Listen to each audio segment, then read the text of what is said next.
In Acts 16, Paul is beaten with rods and then locked in prison. But get this, he could have stopped it at any point. It's a bold strategy, but it begs the question, why? Join us as we talk about it. Welcome to the Morning Manna Podcast. You're invited to the table for real conversations about faith, culture, and the everyday pursuit of loving God, loving each other, and loving the world around us. Hey, welcome back to another episode of the Morning Manna Podcast. We love you guys. Thanks for tuning in. By the way, if you don't like these shenanigans that we start out with, our icebreakers, you can fast forward to the meat and potatoes. We have the chapters down below, so feel free. But if you are fast forwarding, feel free to not tell us about it, because we're going to keep doing this part. Why don't you call it the chicken and the waffles? We could. I'm bugged that it's always got to be meat and potatoes. Well, you know what? If you bring some chicken and waffles, I would gladly change the chapter. So for your viewing pleasure at YouTube and your listening pleasure on Spotify and Apple Music, we have discussed what would this podcast sound like if we ate. Sound like? You don't have to go there.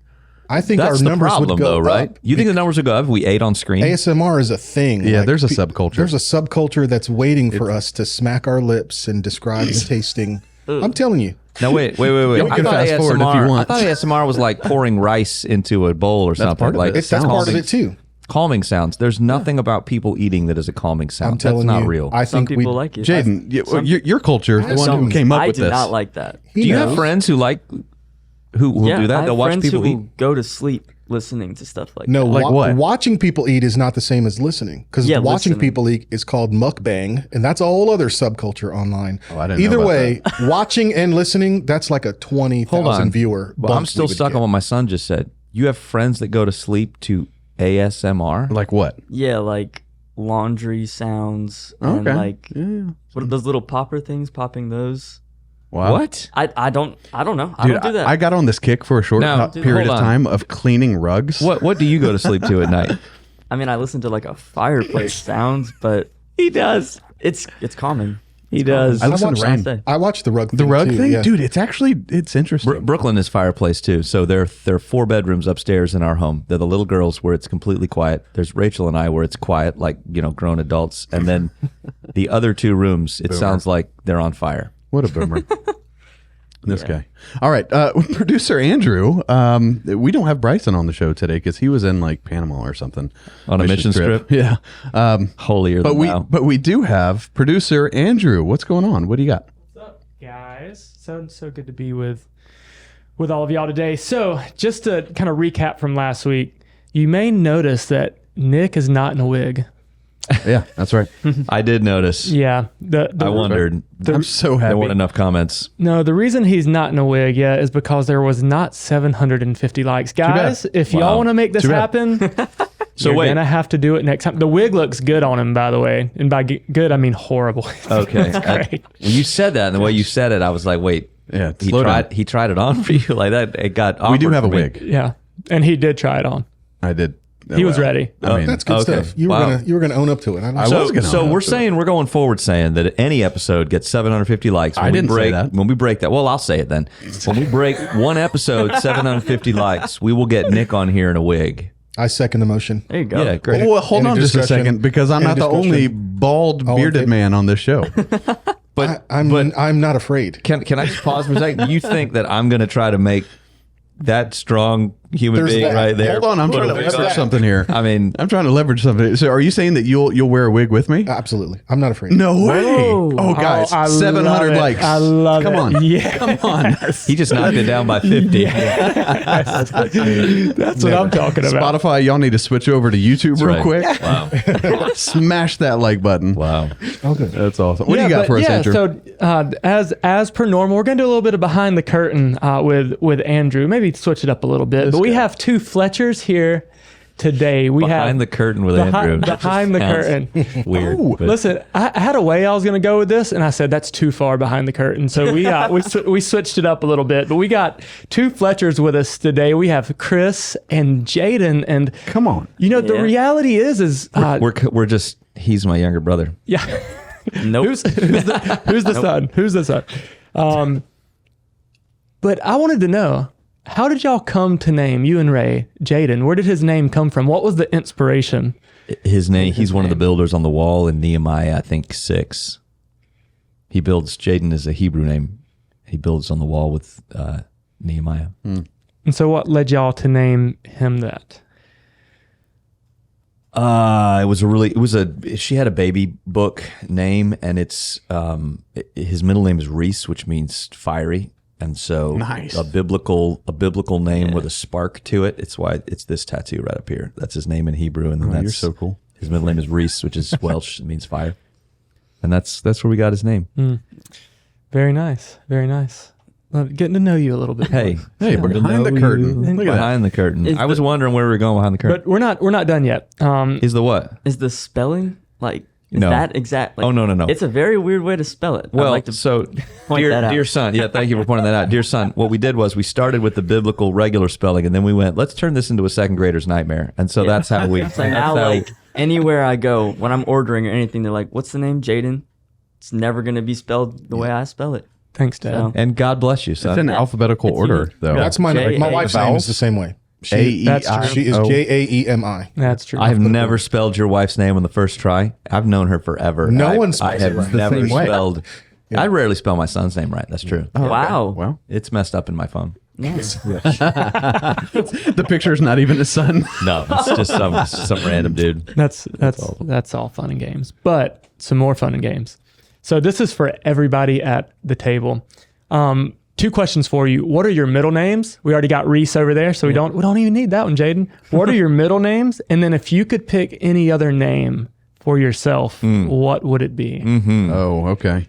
Yes. Yeah, I'll go. My middle name is Antonio. Yeah. And if I could pick any other name, I would go by my middle name.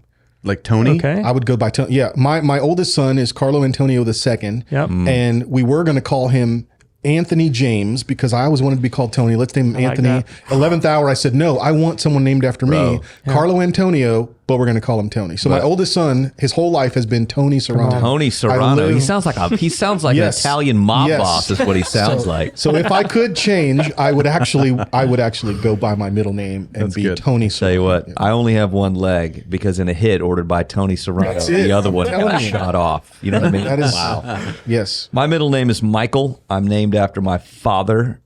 They pushed him to name me Michael Jr., but he said I want him to have his own identity. That's why I'm Christopher Michael. And if I picked another middle name, it would be, I don't know, Larry. Wow. Excelsior. How is your dad Aragorn. How is your dad Yes. dripping? How is your dad just dripping wisdom and awesomeness in picking your name? Just that statement of I want him to have his own identity. Like, I don't know. good Lord, Don't he's ask, awesome. don't ask me because I'm the oldest. I'm the oldest of all of that. So people just expect you're going to show up and be like, "Are you awesome like your dad?" Well, I have Like, an older brother, so I know better. my grandmother said to me, my 13th birthday, she said, "If you're half the man your dad is, you're going to be a great dude." And I was like, "That's not a limiting statement. Thanks. Yeah, thanks. yeah. Thanks. I don't a know lot." if that's the compliment you think it is. Yeah. So that's She's in heaven, so she heard that now. Jaedon, So your it's- middle name is Reese, but would Yep. you want it to be something else? What would it be?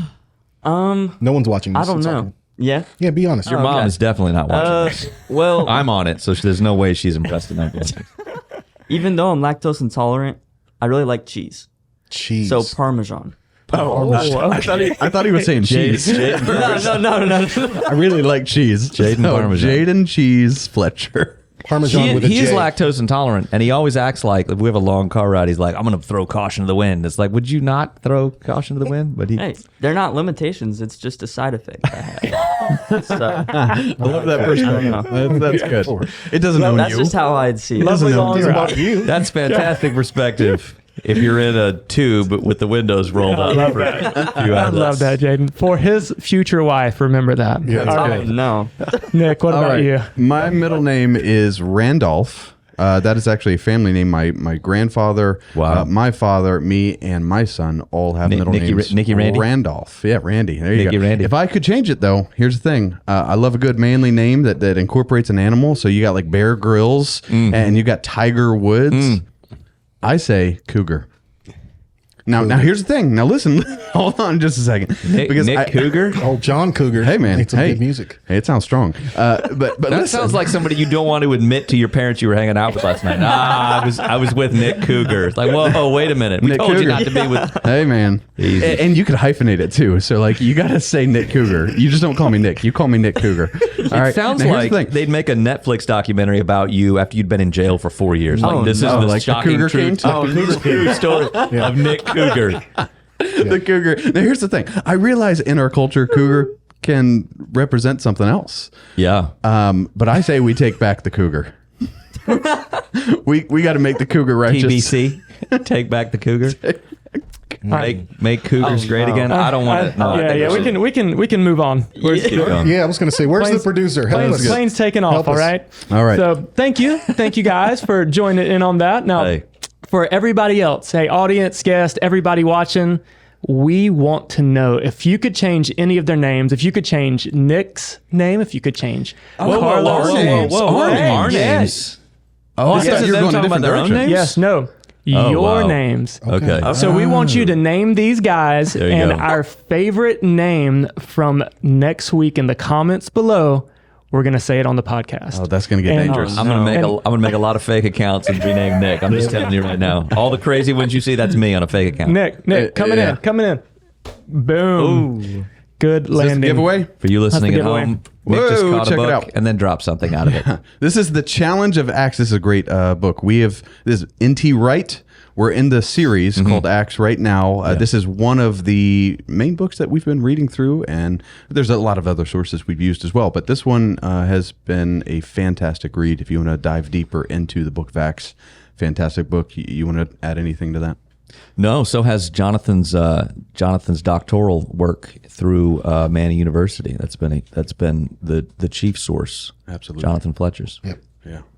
Not to give him credit, you understand, but Of course not. Awesome. All right. Well, Nick, thank you. back to you. Yeah. Thank you. All right, so let's jump into Acts, week 16. So we're in chapter 16. are we in the chicken and waffles? No, we are in the meat and potatoes right now. So you're saying chicken and waffles? I will Yes. gladly change it to chicken waffles if somebody sponsors us. Well, let's get Metro Diner on the hook because I'm gonna tell you right now, their chicken do and it. waffles It's really good.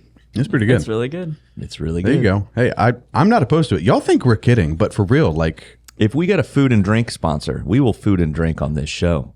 heck yeah. I'm looking at you, Clearly Canadian. But you give me some chicken and waffles and Clearly Canadian, boy, we'll tear some of that up right here in That's front good. of you. Yep. We'll All right. ASMR this thing. Oh, well. Do it. So we're in chapter 16.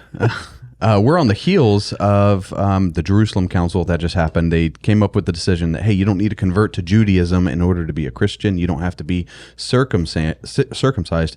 And so we've... terrible Where's Jeff word to get. Christensen? So we've got Paul and Silas who decide to go back up and they are visiting. Everything I'm thinking right now, I cannot. Don't derail Everything me. I'm thinking, I cannot say. We're going to keep going. Yes. So we've got Paul and Silas. They go back and they visit all the believers and churches that they established on their first missionary journey. And so the first place they go to is Lystra, which is interesting. That's where Paul was stoned. Yep. Same town where potentially he died. Hit by rocks till he died. But that's where they go first. He meets young Timothy. Scholars will say that Timothy at this point is somewhere between the ages of 16 and 21. But, and then he invites Timothy to go on the journey with him. What I find interesting is right away, coming off the heels of the Jerusalem Council, the first thing he asked Timothy to do is to be circumcised. And Yeah. I'm like, why? So Dr. Carlo, I actually want to start with you. Why? Hazing. What'd you say? Hazing. Oh, this is the hazing. Hazing. Like, He needs to earn his stripes. Paul's being a bully. No, it's a fascinating, almost tactical move. Now he's past the sarcasm part, and now he's being no for more real. for real. It's, All right. he wasn't hazing him. Come on. It's a fascinating tactical move because it's clear in Paul's letters he does not equate circumcision with salvation. He just was arguing that case, and he's going to way argue it in his letters to the Church of Galatia. He's going to go in on this. I wish concept. the circumcision crowd would go all the way. And emasculate so themselves. Paul is on the record of here's how I feel about this. So then why would he do it? Well, in this letter to Corinth, in the 9th chapter of the first letter we have to Corinth, he goes on about how, hey, when I'm with the Jew, I become like them. When I'm with the Gentile, I become like them. I become That's right. all things to all men, so that by all ways I might win some. I do all of this for the sake of the gospel. So I believe, a lot of scholars believe, this is nothing more than a wise, tactical, mutual submission to the people he's going to interact with. Yeah. Of, you know what? This guy's mom is Jewish, but his dad is Gentile, and he's not yet been circumcised. Let's just eliminate anything that's going to get in the way of the gospel. Obstacles to the gospel. And hey, Timothy, it'd probably be good for you in the places we're going to be, because when we show up in these towns, we're going to start in the synagogue. We're going to start with the Jews. It might be good for you to do this. So I don't see in here Paul being a hypocrite. I don't see in here some forced gun to your head. I truly see Timothy, who watched everything Paul's gone through before, understanding the call in the gospel, and I see Paul with this renewed sense on the back end of the Jerusalem Council. Now that we've settled what it means to be saved, Paul doesn't stop being Jewish. He doesn't stop some of these good habits. So that's what I really think this is just good, tactical, mutual submission. So this is not about salvation. This is like, hey, we're trying to remove obstacles to the gospel. Also, when you're called to ministry, there are times that you make sacrifices, not because it's required, quote unquote, but because this is the best way to eliminate obstacles to the gospel. I'm just trying to highlight who Jesus is. I'm going to be in the Middle East, my wife and I, on a ministry trip here in a couple of months. In a month, we're going to be in the Middle East. Do you know what she's going to put on her head when she's out in public? A head covering. Yep. Not because she's Muslim, but hey, let me eliminate any barriers that are going to keep me from having conversations that I need to have. When I'm flying to certain places, I'm probably going to trim my beard up a little bit lest I get stopped in the airport. Or other places, and I'm going to let that thing grow. There's a time and a place to tactically do that. I think what Paul's doing is deeper than it's deeper than something like that. Yeah. It's truly saying, this is a non-issue. Let's humble ourselves. Well, and Timothy, his father was Greek, and a lot of people knew about that, but his mother was a Jew. Yep. And so if he's going to go into these synagogues, they've got the requirement. Eunice. A person named Eunice. Yep, that's his mom. His mom was Eunice. Oh, yes. So they have the requirement when you go into synagogues that you have to be circumcised, and be it right or wrong, if you're going to minister to them, that's what you got to do. It's good. All right. Well, so Paul and Silas and Timothy, they continue traveling. They're going about their second missionary journey. They're strengthening the churches. This is interesting. Verses 6 and 7, this is what it says. And they went through the region of Phrygia and Galatia, having been forbidden by the Holy Spirit to speak the word in Asia. And when they came to Mysia, Mysia, wow. that hurt. Mysia. Why does this happen every episode? I mispronounce that word. Mystria. Yeah. Mysia. It is a mystria. That's right. They attempted to go into Bithynia, but the Spirit of Jesus did not allow them. So, Pastor Chris, for the people who are listening, maybe they're thinking, hey, isn't it a good thing to spread the gospel? Why would it seem as if God is forbidding them to spread the gospel in a certain area? Like, what are we learning? What are we learning is a good question, because I don't know why. I can only guess. And I'm guessing that based on how I read this chapter, I think that Paul has recognized that what happened at the end of Acts 15, there was probably some of his error. What happened at the end of Acts 15 is Paul and Barnabas split because of John Mark. Now, John Mark was at fault. John Mark did wrong, but I don't know that Paul is thinking, I don't know that he's thinking I handle that perfectly. Because here he swings around and finds another young person here in Timothy. Yeah. And I think that what the Lord is telling him is you're not ready for that, because he is going to go in Asia and he's going to have incredible fruit in Asia. But I think that the Lord's delaying him for more development. I think he's in the midst of a change that it doesn't look like. There are times where we look at all the list of things God has for us to do and go, I'll do a little bit of all of them at once. And I think there are times where the Lord has an order to things that we step into, because he's working on something in me so that when I step into the next thing that I will get to, I'm better prepared for him to bring about his ends through me. So it's really more, I think it's really more a Paul preparation here than it's that if Paul went into Asia, it wouldn't work. It clearly does work. Yeah. I just think it's a timing. That's why I talk a lot about seasons. Life is lived in seasons. So when your passion and your purpose align, but it works in the season, I know a lot of people who I think rightly feel like God's called them to this great big ministry thing, and they've been married for 2 years and have a 1-year-old kid. And I would say, wait a minute, that season doesn't mean it's your season to go and travel the nation and this, that, or the next. I mean, I'm not coming at people who are in that scenario. I'm not thinking of any of them. But I am saying that I think life is lived in seasons, and there are times where God has you in a season. You need to embrace the fullness of where he's got you so that he can prepare you for what's next, even if you have a glimpse of what's next. Yeah. That's good. I want to make this super practical, and Jaedon, thanks for being on the show. But I'm thinking, as Paul is going about this journey, we know that later on in his life, his ministry in Asia is going to be very powerful. God's going to do some amazing things in him. He's just not ready yet, and I love how you put that, Chris. He's in this developing phase, so it's not really a hard no, it's a not yet. Yeah. Have you ever been in one of those spots where like God is like, not yet? Oh yeah. Okay. So there was this time where I was transitioning into becoming a bigger leader at students. I was a student leader, but I was becoming more of a like, okay, I'm going to start actually helping. I'm going to lead a small group and stuff like that in students. And right before that, I was in this like season of where nothing was really happening. I was just kind of sitting there. And I was wondering, like, God, Playing a lot of Minecraft. Yes. Yeah. Yes. And then I was sitting there and I was like, God, why are you not giving me what I know I'm supposed to have? And then I was like, well, I know God has a plan for me. Yeah. And just because it's not happening now doesn't mean that it's not going to happen. And as soon as I got the role, I was like, wow, this is a lot of pressure. And knowing where I was at that point, I would not have been able to handle it.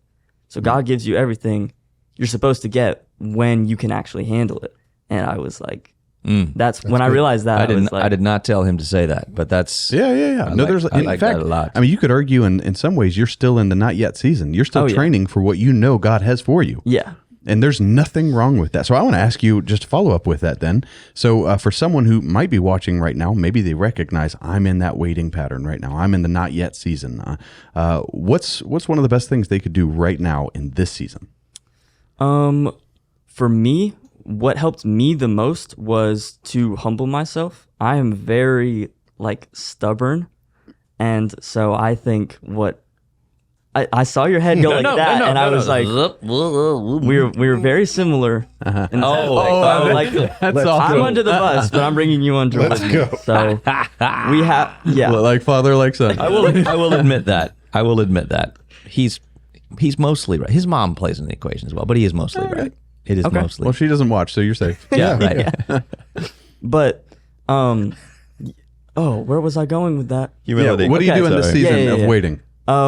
So You once said be I humble. humbled myself, Yep. and I trusted that God would actually give me it when I'm ready, it fills me with a whole lot of peace. And I think that's what you really need in that moment of waiting is peace, because my head is constantly turning during that time. I'm like, is it because I'm not good enough? And you don't have to question yourself, because God has you the exact way that you are. And that's, I don't know, there's something I special love how you point to about- that humility. That's huge. May I ask a question? Yeah, go for it. Are you in some not yet seasons of your life right now? Absolutely. Okay, so I would say I'm absolutely in some not me yet too. seasons of my life. Oh, yeah. Yeah. I wasn't going to ask you because. Okay. But wait a minute. You're a university president, Carlo Serrano, Yep. of one of the fastest growing Christian universities in this part of the world. And I lead a fairly large church. We just admitted to you that a commonality of all of us is we're in a not yet season. That's right. In our lives. So I think that getting comfortable with the now and the not yet and the tension in between, I think is a mark of Paul's going to be in a not yet season until ultimately he wants to go all the way to Spain and then maybe even up as high as Britain. Mm-hmm. That's what he wants. Does he make it there? People debate whether he made it there or not, but he's going to leave what he feels like, some meat on the bone still, even when the Lord takes him. Yeah. Yeah, and I think it's interesting. I love how you point to humility, because we can get in our heads about this and think this is what I deserve, or this, almost put ourselves in God's position.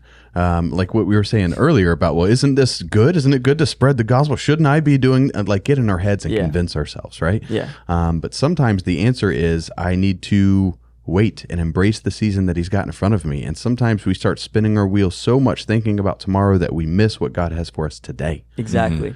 Because especially on top of that, my generation, Gen Z, going on Instagram and all these influencers we think have it going for them. While those people are actually in a waiting zone as well. We just don't know it because we only see them through this constant scrolling of their bio and seeing what they've got actually going we don't have. Yeah. And so that is It's Like, funny because don't do that. when Pastor Chris Hodges was on the show, he pointed to this waiting season as well. And he pointed out that, before Jesus starts his ministry when he turns 30,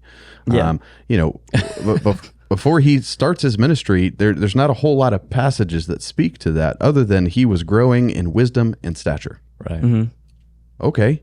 He's just embracing Jesus Christ is growing in wisdom and stature before. Right. I mean, I think that says something. Yeah. It's crazy. Yeah. All right. So we've got, Paul and Silas and Timothy, they're on this journey, and then we get the Macedonian call. So that's when Paul has the dream. God makes it clear that he's calling them to Macedonia. And I love his obedience right away. He doesn't need to think about it more, pray about it more. Nope. That's it. They go.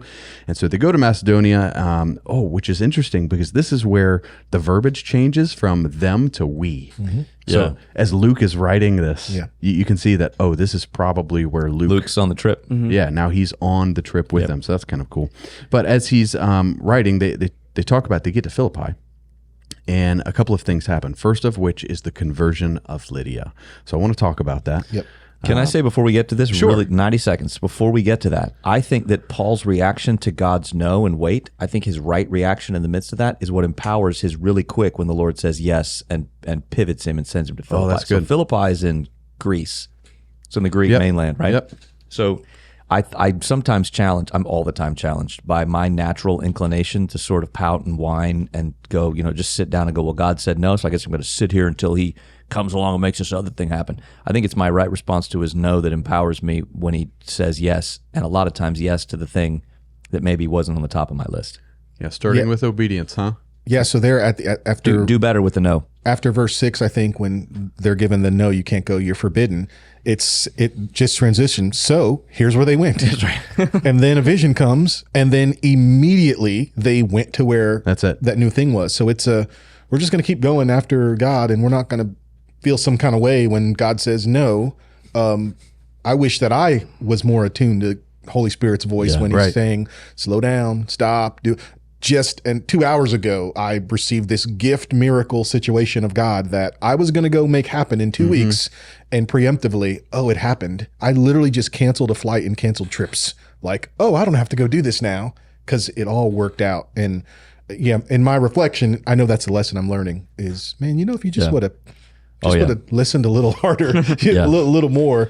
Do better with no, and so if you're saying no to here, you're saying yes someplace else. Yes somewhere else. Do better with no. Yeah. We hear no and it cripples us. Oh my gosh, no! I'm rejected. I'm the worst. Like you were saying, I think we need to humble ourselves just by taking not to think more lowly of ourselves, but just to think of ourselves less, less highly. Well, and with obedience, I think a lot of times we think obedience is responding to the positive action that he's calling us to do, but it's equally applied to the negative action of like, don't do this. Yeah. That's also obedience. Well, and even that, we've got to flip our thinking, because I'm finding great freedom in the no. Like, thank you for the gift of no. I can't go do this. Thank you for putting it on my heart to turn down that opportunity. I really want to do it. It's a good one. Lord, thank you for telling me no. Because it's so free to just rest in that. When I was a young man, I wanted to go and travel and be around because I thought the ideal is you're on the road all the time, stepping in, out of this, out of that, people whisking you from they just moving. And now, bro, the freedom of your best work is a no. The freedom of your best work is don't do it. That's good. There's so many good ideas, but you don't want a good idea. You want a great one. There's so many good opportunities. You don't want a good opportunity. You want a great one, because a great one will open a door. A good opportunity, you'll have a nice blog post about it. Yeah, and we're not trying to do things out of our own strength. We want the Lord to be in it. It's by his strength. And so, dude, don't want to spin your wheels. All right, let's talk about Lydia. So they get to Philippi. There's this conversion of Lydia. I don't know how y'all's Bibles... The fashion designer. I noticed in my Bible, the top of this section reads the conversion of Lydia. But also when I read the story, it says that she was a worshiper of God. Lord opened her heart to pay attention to what was said by Paul. And after she was baptized, pause. Was she already converted? Was she already a believer? Who is Lydia? Let's just talk about her for a second. Anybody? Wow. But come on, man. It's loaded. It's not loaded. It is. It's a big question. Let's ask the two not published on this portion of Scripture. Oh my goodness gracious. Go ahead, Carlo. Yeah, Dr. Carlo, I'm sorry. this seller of purple goods, right? Yeah. This person. I'd like to put Lydia in the same camp of, even though this is a Gentile context, well, kind of the same thing. I put her in the same camp as like a Cornelius. These God-fearing people. Yep. This is full-on grace in action. If you're a grace person, theologically, So then I know where you're going to go when we get to Athens with Yes. the unknown God. yeah. This is. Wait till next week, people. If you're a theology of grace person, we're going to trace our theology back to this guy named Abram, right? Yep. And what a lot of Christians on this side of salvation don't like to talk about is this guy worshiped the one true God in a land where they worshiped all of the other gods. So there's an implication in the scholarship that Abram probably had a little bit to do with all of these other gods too. There's just something in his heart that connects to the one true God. That's what God sees. And for no other reason other than grace says, hey man, I want you to leave where you are and go where I'm sending you. I've chosen you. There's nothing special. There's no law. There's no Bible. There's nothing other than this connection. So I think of Lydia and Cornelius and some of these who their hearts just open. It's the part of salvation that I love that transcends our Enlightenment era Western box checking of what does it mean to be saved and how to come to know. The idea that God can still move and can still call people long before Paul shows up. The creator of heaven and earth had a plan for Lydia on purpose, for a purpose, just waiting for this And moment. she plays a pretty critical role. I mean, like she's the first convert in Europe, but then because of she's a business owner, she's pretty wealthy. She sells purple goods. That's it. But then she has this house that's like That's what I mean by fashion designer. So she sells the clothing of royalty. Yeah. So that that's what I mean by it. She owns a high-end boutique. All the things Philippi needed to plant as a church. Yeah. It's right here in this person. Everything you think about a Parisian fashion designer. Yeah. This is her. She's an influencer. And here's where Holy Spirit is the superstar of the book of Acts. He's already working in her before Paul even shows up. She's a worshiper of God. He's already doing his thing in her before the person already shows up. Let's pull two other things out of this portion of the text. Thing number one, she's in Philippi. Don't forget it's a Roman colony. Right. Which is important and powerful because it makes the city powerful, but it means they can lose that status. So that's going to explain some of the brouhaha. Yep. When all hell breaks loose in a little bit, this is why. And secondly, Do we need to censor him? No. I think we should have an episode of unnecessary censorship where you just beep inappropriately weird moments. I think those are funny. And then the other thing is, regardless of what Holy Spirit working, not working, as soon as Paul shows up and as soon as we confirm, wait, you're a believer and you've not been baptized, she gets water baptized. Yep. So it just goes back to this. We've been beating this gong throughout Acts. Yep.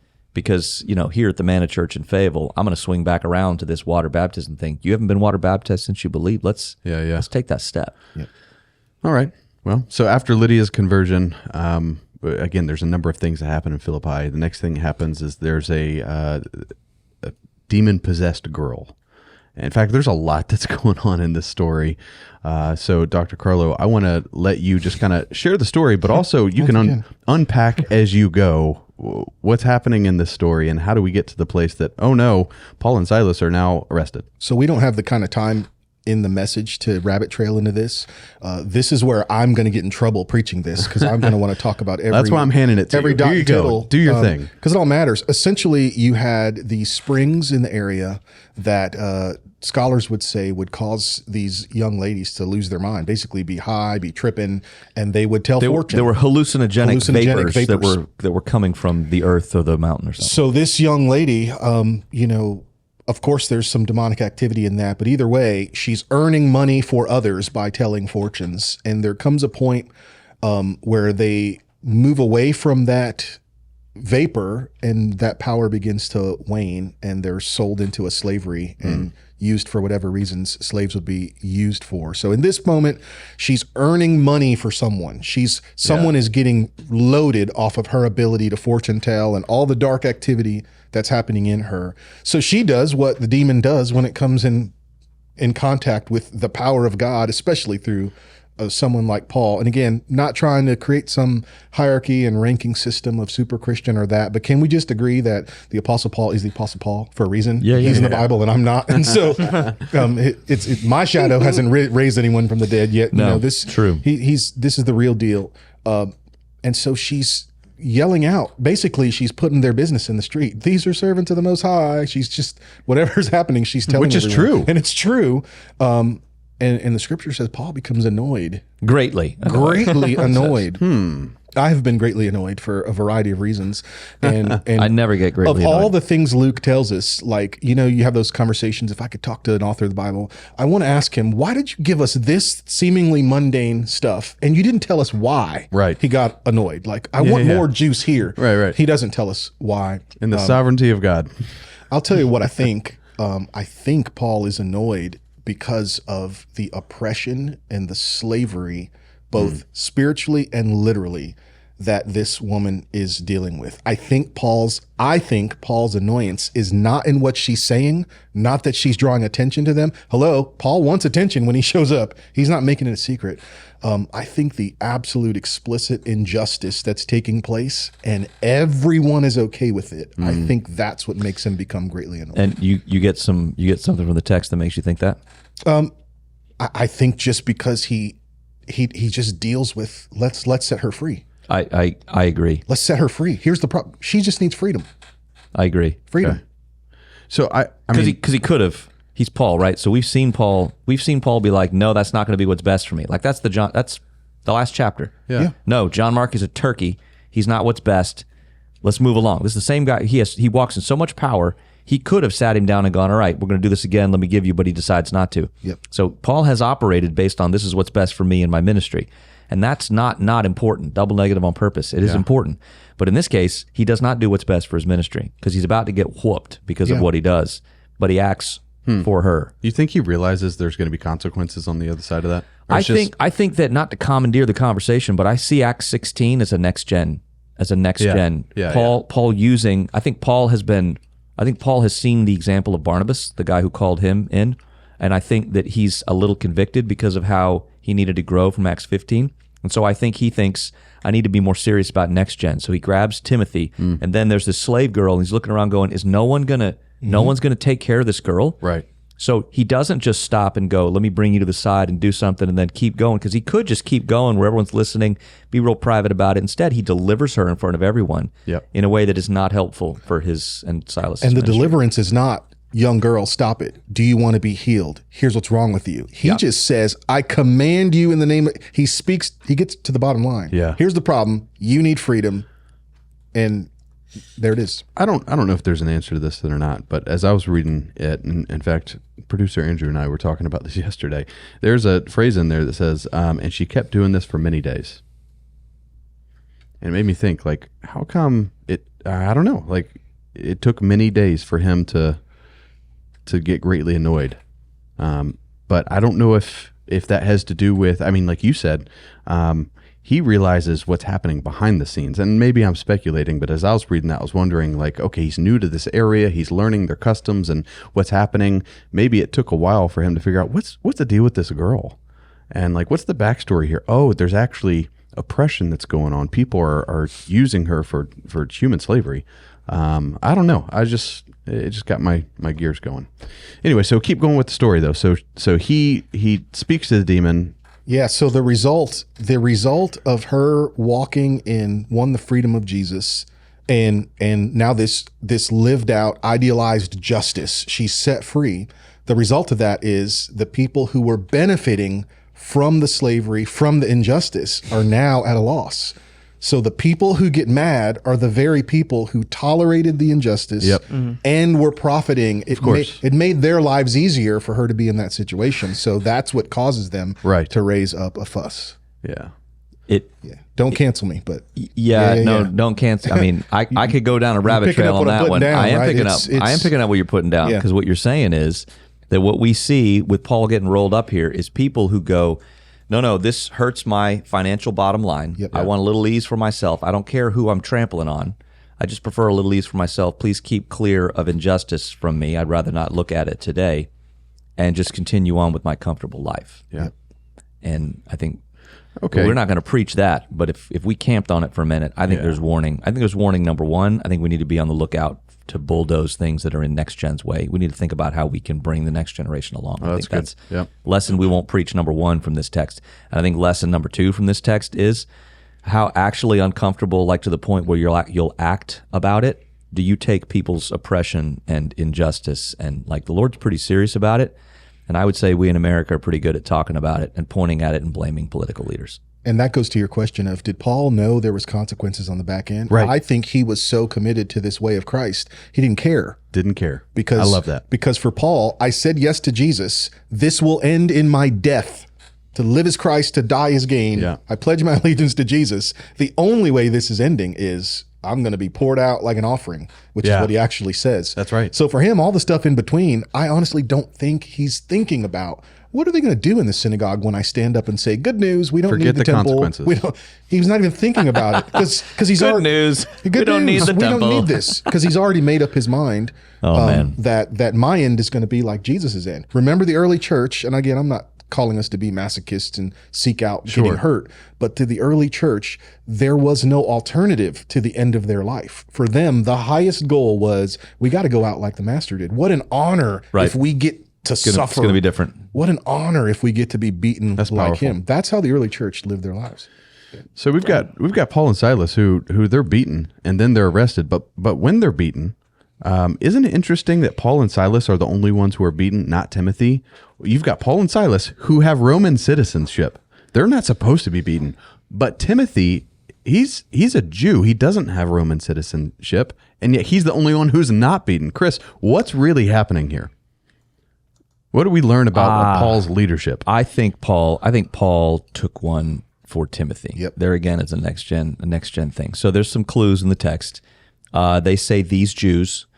That is mostly true, but the only Jew who's not a Roman as well, because then they say it's not lawful for us Romans, as if they've separated Paul and Silas from the Roman. And Paul and Silas are Romans. They're Roman citizens. The only one who's not a Roman citizen here is Timothy. Yeah. So the crowd's worked up. Somebody's going to get beaten. It's not lawful to beat Romans. So I think that what Paul recognizes, and I don't know what Silas does, but I think what Paul recognizes is somebody's going to get beaten. And so because of his love for Timothy, now we know some other things about Timothy, right? Paul writes to Timothy later on and says, I know you got that weak constitution thing. Maybe take a little wine for your tum-tum. Yeah, I remember that. It's clear that Timothy has some physical ailments. He's young. We don't know any more about that. We don't know about him anything other than his father has died. He's been raised by Eunice's mom, Lois's grandmother. That's where his faith came from. They're the ones who instilled it in him. And I think that Paul knowingly takes a beating for Timothy. So he could have stopped it the whole time, and he chose He not always, to. from now on, he always does. After this, every after this. time he goes to get beaten or whatever, he plays the haha, but I'm a Roman. And so he ends up on trial. That's how the end of Acts ends with him in Rome, because he plays the I'm a Roman card, and he gets all the way to Caesar. They say you could have been let go, but you appealed to Caesar. Yeah, so to Caesar you shall go. Yeah. This is the only time that he stays silent, and then it's after the fact. Once they've beaten him and he's in jail, there's the whole Philippian jailer thing. He leads the Philippian jailer to the Lord. That's a whole another story and sermon in and of itself. And then it's at the end when the people come, the magistrates, the rulers come and go, hey, so it turns out your Romans are bad. Would you guys mind like leaving quietly or whatever? And then Paul doesn't. Well, yeah. But we see a lot of maturity from Paul here, because I feel like he's treating Timothy in a way he did not treat Mark. I don't know that it's maturity as much as I think that Paul recognizes that there's a lesson to be learned, and so he goes, this is my lesson to learn. Okay. I don't know that it's maturing as much as it's Paul going, this is probably right. So he's taking responsibility for Timothy in a pretty big way. Yeah, I think from here on we see Paul have a grace on his life, especially through Timothy, Titus as well. We're going to see grace I mix those words up. We're going to see Paul have a grace with younger disciples he didn't clearly have with John Mark. And I think that some of it's bound up in this whole, you know what, I'm going to take the beating because I probably stepped into this with how I've treated the younger generation when Barnabas didn't treat me that way. Yeah, it's interesting. So we've got Paul and Silas. They're taking a beating. They get arrested. Now, it's not an easy road for Timothy either. Now, he wasn't beaten, but for Timothy. He's making sacrifices. He just left his hometown. He left his mother. And now he's making sacrifices. He's on the road. He's a young guy, but he's having to learn some hard lessons on the road, on the job. And we know that Lord's going to do some really powerful things through him in his ministry later on. But Jaedon, this question's for you. For the Timothys of today, the young guys who are being trained up, they're seeking discipleship, they're seeking mentoring. What do you think is the biggest thing that they can do to set themselves up for growth?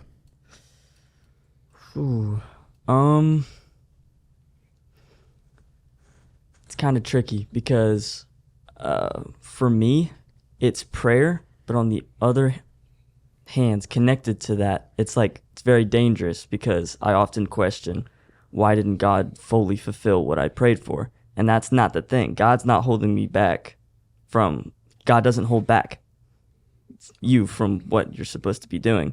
He might extend it. It might not be exactly when you think it's going to be, but that's not the truth. And so I think it's really interesting because, wow, I just totally blanked as soon as I was about to say. Can you say the question one more time? Yeah. So for the Timothys out there who are, they're seeking the mentoring, they're seeking the discipleship, they're the young guys training for ministry. What is one of the best things they could do in this season to set themselves up for growth? Okay. So I think on the one hand, people can often overlook the older generation. We're like, oh my gosh, we're checking out the flaws. But it's not all about the flaws. Wow, they're so cringe. Thanks, bro. That sounds weird. That sounds bad, but I'm not checking out the That's flaws. not what I mean. That's not what I mean. But I didn't think we you were talking often about me. overlook the things that are actually important to take in. Yeah. And so I guess what Timothy did do well in is he did take what's good from Paul, and he learned from that, and Paul was his mentor, I guess. That's right, right? Yeah. And so I think it's really important to have older mentors. I do have older mentors, and that is the only way I'm really preparing myself, because that's big. I'm going along with other Gen Zers, and we're all going through the same thing. And there are other people that have been through. But do you think, I wonder, so this is just me wondering, and I'm wondering out loud, but I wonder if part of what made Timothy decide all those things you're saying right there is watching Paul take the beating for him, because suddenly he recognized that, sure, Paul's going to say some pretty direct things to Timothy, and he's going to tell him, you got to do this, you got to do that. And some people react to being told that directly, but not when they take a beating for you. Yeah. I think in some ways it's Paul being willing to go, you know what? He ain't ready for this, and I probably deserve this. So you know what? I'll just take it. I think it goes back to longer in their story. When was the first time Timothy saw Paul in action? Remember where they're at, Lystra and all that. So I just think there could also be a little bit of, I've seen this guy. He got stoned, and then he came back to the same place, and he was consistent, and he didn't change. So I think there's just something to Paul's just being himself relentlessly. I'm going to be who God called me to be. No compromise. And then people being witness to that. It just all marries up here. And again, what we see Paul doing is he's just being a Christ follower. This shouldn't be radical. Someone is enslaved in injustice, rescue them, free them. Jesus, the first recorded synagogue sermon we have of him, he literally stands up and reads, "The Spirit of the Sovereign Lord is upon me because he's anointed me to preach good news, to freedom for the captive. This has been fulfilled in your presence." It's the first thing he preaches, and he just went on living that out. And then he lays his life down, so he sets his model. So just in this chapter, you see Paul, this bookend, he's doing justice like Jesus would do it, and I'll lay my life down. He's not even thinking about it. This is just what you do when you're following Jesus. And that is super attractive to a younger person who God's got a hold of their heart, and they see that lived out for real. It's not just preaching, he's living it out. I think for Timothy, it's, oh my goodness, this Jesus stuff is real. Paul's going to write some really foundational, almost like if you're the leader receiving 1st and 2nd Timothy, if you have a letter addressed to you that Christians are going to read for thousands of years, some of what Paul writes to Timothy could feel insulting if you're a great leader. And Timothy is a great leader. But I think that the reason that Paul's able to deliver such truths to Timothy is because I think he demonstrated to next gen, and I feel like I want to camp on this pretty hardcore, because I understand what it is to have belief and faith in future, in the future of next gen. At the same time, I mean, he's my kid, right? So the idea that somehow my sarcastic, somewhat snarky tone of voice, just like he doesn't have that, that's ridiculous, right? So it can be challenging to speak to next gen because you're concerned about, I want to say it the right way. I don't want them, like, believe it or not, I don't actually want people to not think I'm cool. I want people to think I'm cool, but I recognize at my age, I'm just not gonna in front of all these kids. But I think that I'm challenged by what Paul does in this particular chapter, because I think that's the key to unlocking successful next gen ministry is being willing. Look, I will use my strength to make it safe for you to grow into the leader that God's called you to be. Because I'm not going to stand back and let you take the beating. Yeah. I'm going to take it for you, and I'm going to kill some giants. I'm going to make it easy for you not to fail and fall on your face, and then I'm going to tell it to you straight. This is hard on both ends. It's hard for the person who's in the spot of the older, more experienced person to reach across those generational lines and say, "Hey, I want to help you." That can be tough. It also can be tough on the other side. We've all grown up in ministry. All of us at this table. You're a pastor's kid. You're a pastor's kid. Yeah. Are you a pastor's kid? I grew up in church, and I'm a pastor's grandkid. There you go. Times two. He is. And I'm a pastor's kid. And so, like, all of us have experienced what it's like to grow up in church. But Jaedon, I want to ask you specifically, because there absolutely is a next gen bent to this chapter. Yeah. So I want to ask you specifically, I don't know if you feel the pressure of being the young guy surrounded by all the talented leaders and smart people and all of the thing, but what is Are you it talking like? about me and Carlo? Yeah, you too. Yeah, right. Well, and then the handsome guy over here. But what is it like? Just be honest with us. What is it like growing up in church these days It's as the young guy? oof. I feel like it's not weird. Not saying it's weird, but it's very different than what I feel like everyone else experiences. Because when you're younger, I feel like you don't want to be everyone else, but at the same time, you want to be who you think is cool, and that's usually someone you look up to. And so it's like that fine line between trying to find out like who you are and who your influences are. Because I feel like, I don't know, I go through times constantly where I'm like, this is what I want to do, but then I'm like, wait, is it just because I've seen all of my mentors doing it? Is that why I want to do it? Is that what God wants me to do? Or is that what I want to do because I want to be like everyone else because I don't want to be different? Yeah, if that makes sense. Having And I don't navigate really know through all that. Paul's going to say 9 times, imitate me as I imitate Christ. And then when you read 2 Timothy, Timothy is the last person he writes to before Nero cuts his head off. That's right. And in the end, basically what he does is, it is the most emotional book in my Bible, because he's basically laying it all on the line going, look, buddy, you better guard the deposit that was placed inside of you. So at the end, Paul says, imitate me for a while. And then at the end, Paul goes, go on now. Yeah. Like at the end of the day, Paul wrote most of your New Testament. Right. And most of your New Testament has him as one of the people that's doing the thing. But I would say that without Timothy and Titus and John Mark and all these other people who then take the baton and run after Paul gets beheaded, we wouldn't be sitting right here. That's right. It is Paul. For sure it's Paul.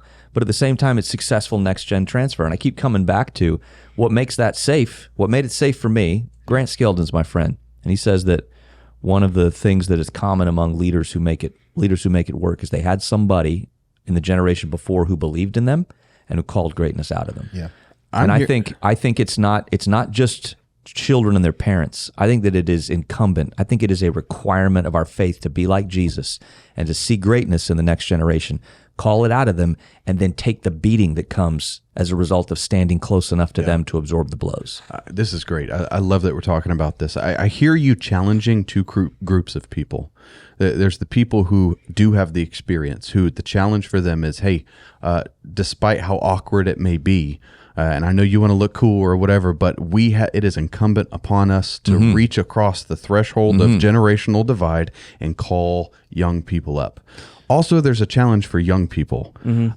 Just because they're not as cool as you, just because they don't understand your words or your clothes or your music or whatever, you need to understand the wisdom and the experience that God has given them. And like, if you're going to be all that God has created you to be, it's probably going to include some mentoring and discipleship from people standing on their shoulders and going further than them. but you got to reach your hand out as well. Yeah. And that process doesn't stop. No. I mean, we could sit here for the rest of the show and just name names. Yeah. I can say my youth pastor, John Harwell, saw Punk 16-year-old and said, I want you on my leadership team. Yeah. Me? Yeah. What? Dr. David Somerville, my first year in pastoral ministry, I mean, you need to earn more education. You're too smart to just be some associate. Like speaking that into me. Dr. Stephen Crowther saying, you know what? You need to go here to get your doctorate. And while you're doing that, come work for us. I mean, I got so many stories of that, but it doesn't stop. I still have a mentor. I still have coaches. I still have university presidents and pastors, and I'm going to a preaching conference at the end of October because I want to keep getting better and keep growing and sharp. So it doesn't end. You never arrive at that. There's always room to keep growing. I want to be the young guy in at least one room. I was going to say, make sure that I'm the young guy I know in a certain room. You know, like according to this table, you're the young guy, Jaedon. Yeah. But according to other circles, like you just told me the other day, you were traveling internationally, and people were like, "Oh my gosh, you're a president of a university, and you're in your mid 40s. Like that's so young. You need to be in your 70s." I always want to be in those rooms where I have to just be quiet because in my mid 40s, I'm a baby compared to this room of legends. Not just by their age, but by what they've done, what they've given to the kingdom. I always got to do that. You know, age is not really a number. It's the inability for you to lay your head on the pillow and dream that there's a better tomorrow. Yeah. I've met 26-year-olds who are ancient because they can't dream. They're not interested in change. Yeah. They don't want to change. They don't want any change. They want status quo. They are an embracer of status quo.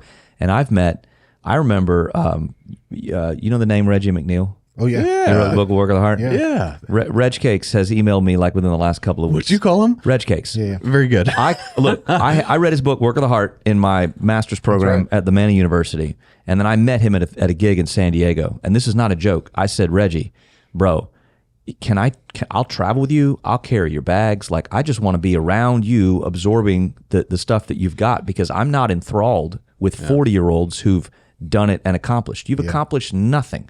I'm enthralled. The last time I went to lunch last week with an 83-year-old in our church who's happily, successfully married. He's got a great walk with God, and he has an incredible marriage and a great family. That's what I want to be when I grow up. So I'm sure the 45-year-olds around me can tell me all about how to do it. I don't know how to do it. He's 19. He could grow up and be a serial killer in 2 years. We never, well, slow down. We don't know. Yeah. But by the probably grace of not. God. Yeah. Hopefully. Well, so here's the thing. I was hopefully. I was encouraged yesterday because the famous Paul writes this letter to Timothy, 1 Timothy, and in chapter 4, verse 12. Do not let others despise you for your youth, but set the believers an example in speech, life, love, faith, and purity. When he says, don't let others despise you for your youth, I forget what the Greek word is there, but I was doing some research yesterday, and it said that in their culture, they would often call people in their youth, using that Greek word, up until their late 30s. That's it. I'm like, son, I'm still in my youth. What's up? Yeah. And I know that doesn't apply to you, but I was excited.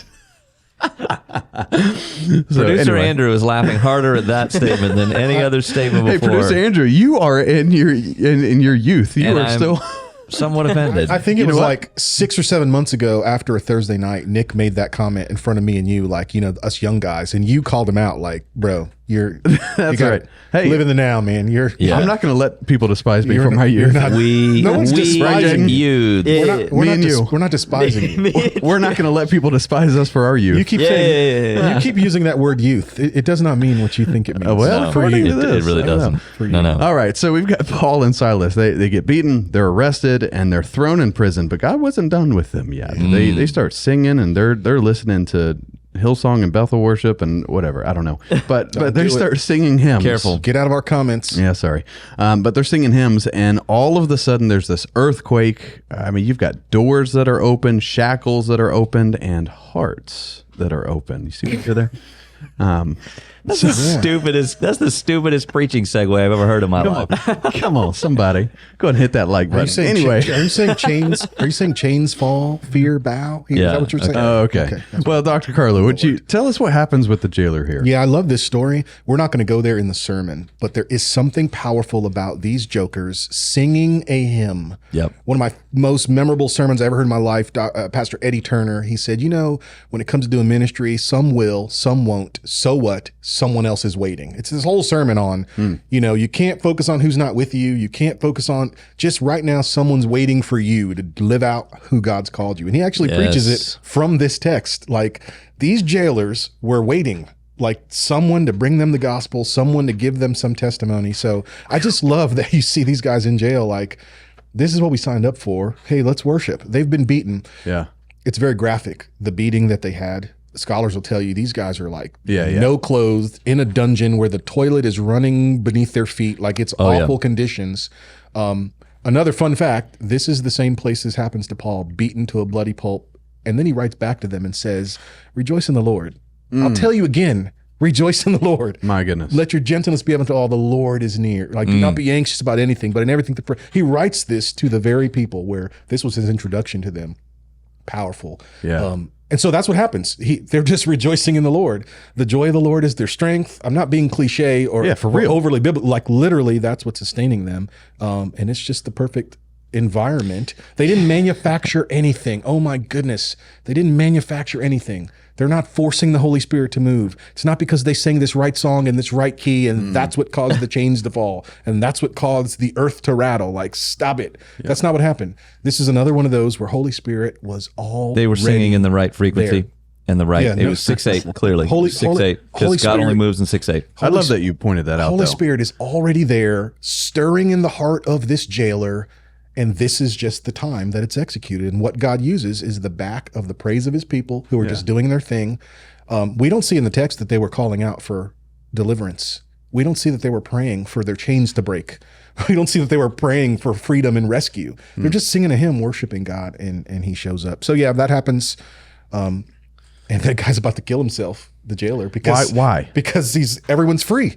And he's okay, this is my fault. I failed in my duty. Right. And so he pulls out his sword to end his life. And then I love Paul running in saying, don't do it. Don't do it. Which is interesting because back in, I forget the chapter, but Acts when Peter was put in prison. Yep. And of course he had the miraculous thing that happened where the angel showed up and he's out. And he went to John Mark's house. And what happened to all those jailers? Dead. Yeah. Why? Because they received the punishment that Peter should have received. So now you've got this jailer who already knows what he knows what's going to happen, and he comes in and he's going to kill himself. And they say, "Hey, don't harm yourself." And he falls at their feet, trembling, and asks that wonderful question: "What do I need to do to be saved?" Who taught him that language? Oh, that's interesting. Who taught him that phraseology? Now, we're reading this through Luke's filter, but sure. Again, you can't tell me this is not Holy Spirit's already been working in this fool jailer. God's already stirring something up in him. He knows that the only response is worship. I mean, again, Eugene Peterson said it, and when you're encountering God, real encounter of God, flee or worship. That's the options when you're in the presence of God. Run away or worship, and we see right here he's ready. Yeah, so they don't. The jailers stay there, or excuse me, all the prisoners, they stay there. Yeah. Hey, you don't have to kill yourself. And then what happens next? And many people come to the Lord and are baptized at once. This entire household, his family, they're baptized. And so here's the church at Philippi, Lydia, the loaded seller of goods, and a jailer and his household. And whoever else. Well, so and that's the part that bunch of prisoners. That throws me for a loop. So okay, sounds like a church. In none of us left the jail. You're good to go. None of us left, and the jailer says, "You know what I'm going to do?" I didn't say our church. I said a church. Sounds in like Fayetteville. a church in Fayetteville. Yeah, some criminals. There were a bunch of criminals, some a bunch rich of people, jailbirds. some jailbirds. Wow. Yeah. I didn't say which church. But I just find it ironic that the jailer is about to kill himself because he's convinced that all these people are about to escape, and they didn't escape. And what's his first action? Hey, come to my house. Like, wait a second. That's still taking them out of jail. Like, what are you doing? So he takes them to their house, or to his house, and they all get saved. And why does Paul wait to if the following day when the magistrate is like, hey, for real though, we need them back in jail? Why does Paul wait to that moment to reveal, hey, by the way, I'm a Roman citizen? That I don't know. And the scholarship is really torn on this. There's this whole angle of Paul where he has a chip on his shoulder. And so he picks moments to flex on people. And so I don't know how much of it is that. I don't know how much of it is he really wanted to do that in the beginning, but for the sake of Timothy, for the sake of I'm going to sacrifice, he waited until the right time. The text doesn't really tell us why. We could dance and speculate. But Luke has made sure that we know he is annoyed. That's right. So there's something. And to be honest with you, juxtaposing Paul's annoyance with the people in this city, and you all know how Christians are, right? Yep. Like, or just people are. You can be annoyed with one specific situation, but your annoyance can spill out on all the other things that you're doing. So I want to challenge some people. Sometimes it's good to, when we're reading through the timeline of Acts, to jump over to the letter that then gets written to the church as Paul's establishing this. So knowing all these things about Paul and what's going on in Paul's life, read the Philippian exchange and then throw that back on top of what he does on a bad day. But yeah, he is annoyed. So I mean, it's possible that he waited just because he was like, you know what? Who needs some mud on their nose? Yeah. It's a little political even. But what's also interesting is at the end, Paul doesn't really leave quietly because they tell him, okay, you know what? You're right. We shouldn't have beaten you. You're free to go. Go ahead and leave the city. And he's like, well, hold on. Before I leave, and he talks to Lydia and he talks to his boys and he just takes his good old time. And I feel like he's sending a message. So Jaedon, actually, I want to ask you, why do you think he does that? Yeah, that's okay. So if I put myself into that situation, because I don't really know. That. Okay, well, wait. I don't really know how to answer that because, like, if I was in that situation, I feel like that's definitely like a flex moment, and I'm like, I'm acting all tough because Paul's human. I don't know if that's like the same thing. If he's like, being like, I'm gonna take my time. You guys, that wasn't right. So I'm not putting words in your mouth, but that looks like what he's doing though. Why else didn't he just leave? That's what I'm saying. Okay. I don't All right. I don't know. Like, that's kind of how I land on it. This is Paul literally saying, no, keep that same energy. No. Y'all wanted to be all mad. Don't be my friend now that I don't have any clothes and you beat me and locked me up and you guys are letting these slaves walk around and just don't try to act like you're innocent in this. Yeah. I think this is him having a little bit of righteous indignation and standing up one more time for what's just and what's right. And hey, the right thing to do is you broke the law. Yeah. You're going to be held accountable for this. That's right. So I'm going to take my good old time. You come tell me to my face that I can go. Like, that's right. Almost like, no, you owe us an apology. He doesn't really say that, but all but says it. But yeah, it's definitely I also feel like, and I don't mean to speculate too much. I don't want to put too much burden on scripture, but I also feel like with these new believers that are in Philippi, it's almost like he's telling the government officials who they owe him one. Now I'm going to go around and I'm going to show you who my boys are. I'm going to talk to Lydia. I'm going to talk to these guys and I'm going to leave. And it doesn't say this, but I don't know. I'm kind of reading between the lines here. Like, hey, nothing better happened to them because I can come back at any moment and make a big stink about this. I don't know. I'm speculating a little bit there. Tenuous. There's a little bit of protection that could be going on there. It is a Roman colony, so it is within everyone's best interest to keep Rome in Rome and to keep Philippi and Macedonia in Greece because we got a little water in between. Let's keep them over there. I do think I don't know about that take on it that you're saying, Nick, but I do think he's walking in the real authority. Yeah. He's resting in the real authority that he has. You people have no power over me. I'm not afraid of you. I don't fear your death. I don't fear your chains. However, right is right.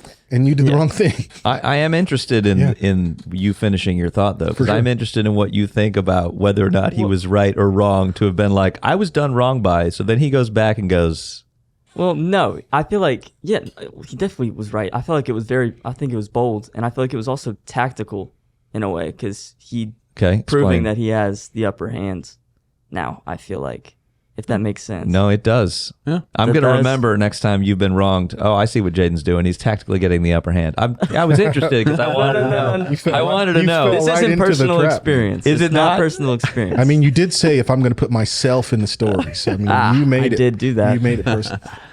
All right, last question. So there's all sorts of twists and takeaways and miracles that are happening in this chapter. Pastor Chris, if there's one big takeaway we could walk away with, what do you think it should be? Or what's the heaviest thing on your heart, maybe, as we're preaching Acts chapter 16? The heaviest thing on my heart is when people not win. Do you want to win people, or do you want to win? Do you want to win the argument? Do you want to be right? I think at the end of the day, what I'm challenged by with what Paul is doing is Paul is more about the gospel. He says that in all the rest of his writings, but this is where I actually get to see a glimpse of how it's meant to be lived. It's lived others first. It's lived, I can see, I kind of dig what you brought up about he's been wronged. So I don't know if he's being humorous or sarcastic, but I go, man, there's space for me to be exactly who God made me to be. Yeah. In the end, and how he goes around and like sees his people and was like, no, you come tell me to get out of jail. Like, you did the wrong thing. I think it's a really, really amazing chapter of seeing potential in next gen. I think it's an amazing chapter of seeing the gospel before anything else. I think it's an amazing chapter in seeing the Holy Spirit at work in people's lives. It's where we're going to get to when he goes to Athens and he says, this is a you got a shrine to the unknown God. Yeah. Well, let me tell you who that God is. There's a whole thing in there. He's not using an example to say there's a God you haven't met yet. He's going to say, no, you're actually worshiping that God, and he is the God of all the rest of these gods.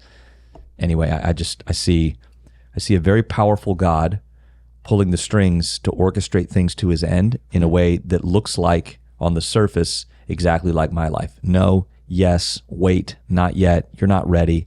Next gen, grab the kids, bring them with you. For sure. It really helps me see this. Not that other chapters in Acts don't, but this one really helps me see, I think, how should we then live? How should we be living? This one helps me a lot. Yep, that's good. I like it. All right, well, listeners, watchers, join us next week as we talk about Acts chapter 17. Speech on Mars Hill. Yeah, it's going to be a good one. But before you click away, we have a final segment. So, producer Andrew, what do you got for us? Yeah, not a whole lot today, but just a little bit. So we have prayer and fasting coming up. So we're going to be doing that here in Fayetteville, Fort Bragg. That September 8th is when that begins.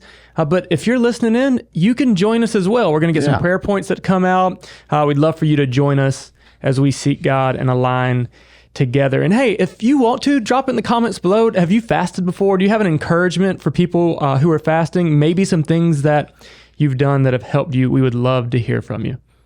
Good. Great. So we got some prayer and fasting coming up. Yes, sir. That's it. Cool. Well, we love you guys. Thank you so much for tuning in.